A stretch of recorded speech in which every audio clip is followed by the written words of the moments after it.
আসলে আপনারা দেখতেছেন বর্তমানে দিন দিন সফল মানুষের সংখ্যা বাড়তেছে, অধিক মানুষ বর্তমানে সফল হচ্ছে।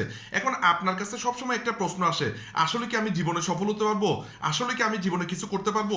আপনার উদ্দেশ্যে আজকে ভিডিওটি অনেকজনকে শেয়ার করবেন, যাতে সফল মানুষের সংখ্যা আমরা বাড়াতে পারি। প্রথম যে বিষয়টা, কিছু উদাহরণ আমি আপনাকে দেব। সফল হওয়ার জন্য কি অতিরিক্ত বুদ্ধি দরকার? সফল হওয়ার জন্য কি অত্যধিক সৌন্দর্য দরকার? সফল হওয়ার জন্য কি লম্বা হওয়ার দরকার?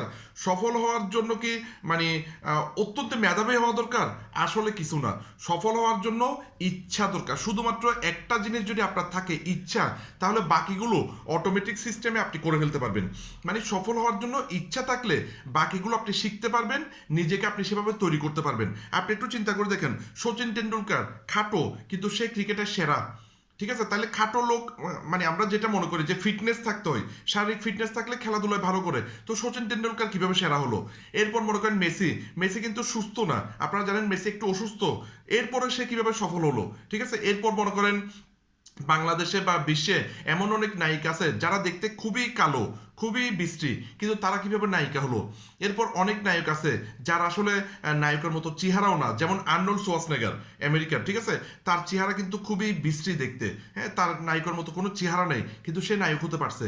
বেটে আমির খান, তারপর সালমান খান, শাহরুখ খানকে সামনে থেকে দেখলে আপনি ভয় পাবেন, চেহারাটা ভাঙা পুরা, হ্যাঁ, এরা কিভাবে সেরা সেরা নায়ক হচ্ছে? তার মানে আমি একটা জিনিস বলতে চাচ্ছি কি জানেন, লেখাপড়া, তারপর আপনার দক্ষতা, আপনার চেহারা, আপনার বয়স, আপনার ফিজিক্যাল ফিটনেস, এগুলো কোনোটাই ইম্পর্টেন্ট না। সফল হওয়ার জন্য ইম্পর্টেন্ট বিষয় হচ্ছে আপনার ইচ্ছা। একমাত্র আপনার ইচ্ছাই পারে, বাকিগুলো আপনি অটোমেটিক আপনি সেট আপ করে ফেলতে পারবেন। তো সুতরাং 2025 সালে আপনি সফল হন, আপনার সফলতার জন্য কোনো বাধা নেই, আপনি মন খুলে কাজ করুন, আপনি সফল হন। ধন্যবাদ, ভালো থাকবেন।